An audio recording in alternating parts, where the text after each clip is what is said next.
হাইলাকান্দির কন্যাশিশু মৃত্যুকাণ্ডে নতুন মোড়, এবার পিতার বিরুদ্ধে হত্যার অভিযোগ। হাইলাকান্দির ৪০ দিনের কন্যাশিশু মারিসা বেগমের মৃত্যুর ঘটনায় এসেছে নতুন মোড়। এবার শিশুটির পিতা জিয়াবুদ্দিন মজুমদারের বিরুদ্ধে হত্যার অভিযোগ তুলেছেন শিশুটির মা সায়না বেগম। অভিযোগ, কন্যা সন্তান জন্ম নেওয়ার পর থেকেই সায়না বেগমের ওপর মানসিক ও শারীরিক নির্যাতন চালানো হতো। কন্যা সন্তান জন্ম দেওয়াকে কেন্দ্র করে স্বামী স্ত্রীর মধ্যে প্রায়ই অশান্তি লেগে থাকত বলে দাবি করেছেন তিনি।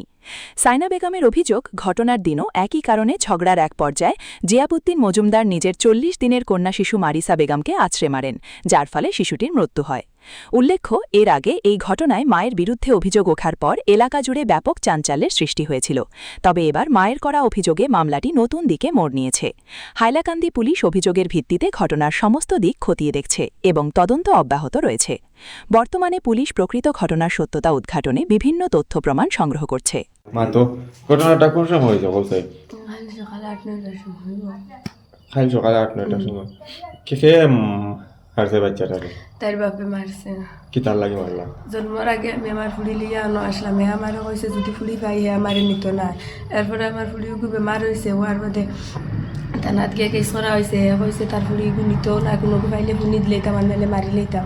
কেস করা হয়েছে, কেস শুনছে, ফুনিয়া আইসে বিচারে শেষ করার বাড়ির দিতা না করছেন।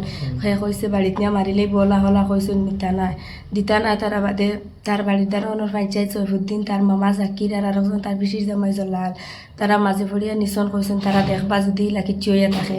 ও মঙ্গলবারে আমারে দিছন, দেবার বাদে নিছন নিয়া ফোন সব বন্ধ করে তৈছন খানি দিছে না। কইছে জেলা কেস খসলে কেস শুনিয়া আমি তোরে আনছি গিয়া বিচারে শেষ করি, এখনও তোর উপরে শাস্তি দিলে আমি তো ফুড়ি ফেলাইয়া যাইবে, আর নাইলে তোর জানলে তুন বাগিবে জেলা যাত।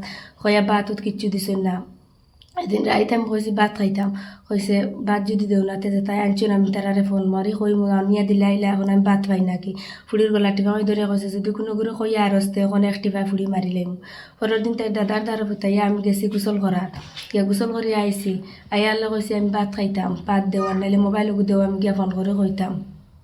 ওর বাদে আমার ফুড়ি কান্দিরি চকিত গুমো আসলি। কইছে যদি ফোন করে কষতে আমি তোর বাড়িত ফুড়ি আচার মারি এক আচারে মারি পেলাই দিম। কই আমি মোবাইল লইছিল, কইছে আমি ফোন মারতাম। কই মোবাইল লিয়ে বারে গেছে যাইতে সময় ফুড়ি আচার মারিছে, তার বাপ তার আসলাইছে ফুড়ি আচার মারতে সময় ফুড়ি আচার মারিছে। আমি গিয়ে দেখছি ফুড়ি আচার মারিছে, ও শুরু করছে আমার মারা, বন্দুক ধরছে আমার ভাই। কইছে তুন বরিস তুন মারছ, তোর আমি বেফুস হয়ে গেছি, উঠিয়া ফুড়ি আর পাইছি না খানো। তারা ফুড়ি লিয়ে গেছেন কি আছে নি না মরছে কইতে পারি না। এরপরে সৈফুদ্দিন যে গুহে আইছে, আইয়া সারাই লইয়া আমার বইছেন ভিডিও করিয়া কইছেন আমি মানে বরিতাম, আমি আমার ফুড়িগু মারছি। তারা কোনোদিন আমার এইলা কিচ্ছু করতা না, আমি বরিছি না বরতে সময় আমার জামাইরে কইছে যা ডাল ফুড়ি মারি লাইছে, তাইরে দিয়ে এখন কিতা করতে তাইরে সেত মারি দুইটুমা করতাই বরে না কিতার লাগি। আমি কইছে আমার বাইয়ে তোমার তাই সমজাইয়া দিছই না যে জায়গা তুমি তাই না আনছো সমজিয়াতে। আমার বাইয়াও কাইয়ালে আমি কই মুখে কিতা করছে এতটুকু আমার জামাই গিয়ে দা আনছি, আমি ওখান বরিবার লাগিন ও গিয়ে আমি বেটার গলা বাই ধরছি। ধরে কইছি তুমি আমার আনিয়া দিছো, আমার বাইয়াও কাইয়ালে আমার মারি লাইও। আমার ফোন সব বন্ধ করে তৈছন কইছি আমার বাড়ির ফোন মারে কইতাম আমার ফুড়ি মরি গেছে। তারা আমার না করছেন, কইছেন আগে আমরা কি আজিয়া পয়লা করে কেস আমরা দেই তুন মারছত বলিয়া, এর বাদে তোমরা কেস দিবা।